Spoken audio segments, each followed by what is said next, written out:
દિલ્હી વિધાનસભા ચૂંટણી પરિણામ આજે જાહેર થઈ રહ્યા છે, જેમાં ભાજપની સરકાર બની રહી છે.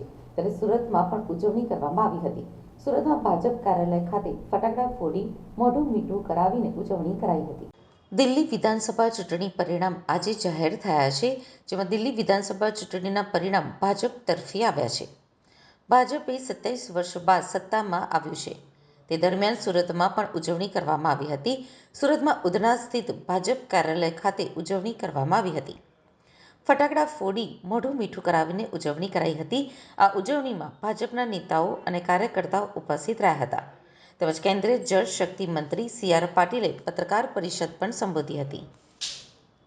ઇન્કમ મુક્ત કરી, ટેક્સ ફ્રી કરી, એના કારણે લગભગ 1 કરોડથી વધુ જે સરકારી નોકરી કરતા હતા એવા લોકોને પોતાના રિટર્ન ભરવામાંથી મુક્તિ મળી છે. એમના હાથમાં વધારાના પૈસા આવ્યા છે. એના કારણે એમની ખરીદ શક્તિમાં વધારો થયો છે. એના કારણે જીડીપીમાં વધારો થશે. લોકલ જે પ્રોડક્ટ છે એની ડિમાન્ડ વધશે. એ ડિમાન્ડ વધવાને કારણે જે બનાવવાવાળા છે એ પણ 2 પૈસા પામશે અને એ પણ ક્વોલિટીમાં સુધાર કરી શકશે. હું આપ સૌના માધ્યમથી દિલ્હીના સૌ મતદાર ભાઈ બહેનોનો ખૂબ ખૂબ આભાર માનું છું કે એમણે ભારતીય જનતા પાર્ટીમાં અને મોદી સાહેબના નેતૃત્વમાં વિશ્વાસ વ્યક્ત કર્યો છે. એમનો આ વિશ્વાસ ક્યારે તૂટશે નહીં. હું મોદી સાહેબને અને ભારતીય જનતા પાર્ટીના તમામ કાર્યકર્તાઓ આગેવાનોને પણ અભિનંદન આપું છું અને મોદી સાહેબના શબ્દો એમને દોહરાવું છું કે આપણે સત્તા પ્રાપ્ત કરવા માટે ઇલેક્શન લડીએ છીએ, પરંતુ સત્તા પ્રાપ્તિ આપણે લોકોની સેવા માટેનો ઉપયોગ કરવા માટે કરીએ છીએ. સત્તાના મદમાં ભારતીય જનતા પાર્ટીનો કોઈ કાર્યકર્તા રાજતો નથી. એના અનેક ઉદાહરણો આપણને જોવા મળ્યા છે અને અન્ય વિરોધ પક્ષના પાર્ટીના આગેવાનો અને કાર્યકર્તાઓ એ સત્તાના મદમાં કેવા રાચે છે એના પણ અનેક દ્રષ્ટાંતો આપ સૌની સામે છે. એટલે એને હું વિગતમાં જતો નથી, પરંતુ આજની આ ભવ્ય જીત આપના માધ્યમથી દરેક વ્યક્તિઓ સુધી, લોકો સુધી પહોંચે, આ જે શુભેચ્છા પણ આપના માધ્યમથી બધા સુધી પહોંચે એવી આપને વિનંતી કરું છું.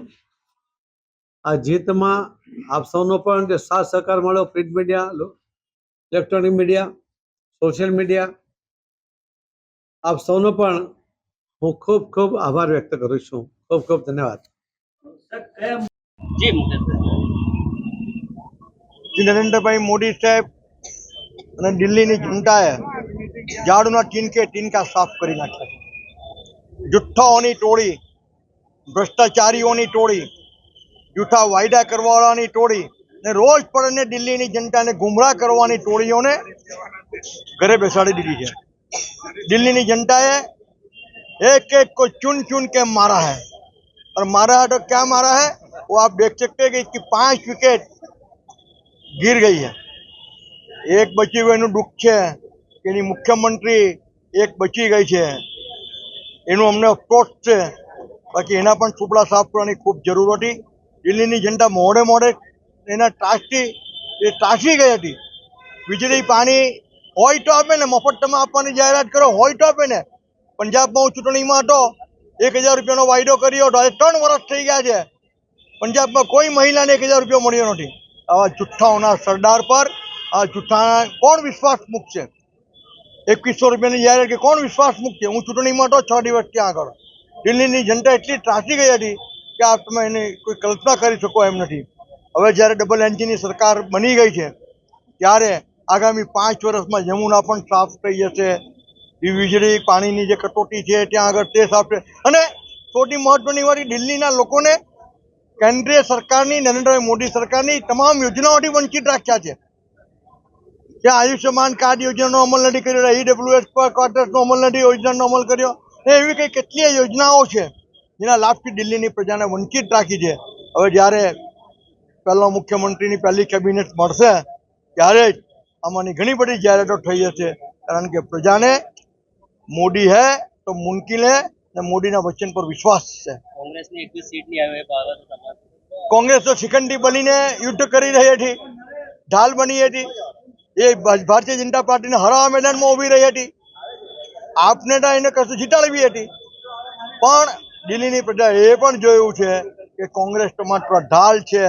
રાહુલ ગાંધીને કઈ ચૂંટણી હારવાની નવાઈ નથી. એના ભાષામાં એક બીજી ચૂંટણીની હારનું તિલંક ઉમેરાયું છે અને દિલ્હીની જનતા, સમગ્ર દેશની જનતા કોંગ્રેસને ઓળખી ગઈ છે અને જ્યાં જ્યાં બાકી છે એ પ્રજા પણ ઓળખી જશે.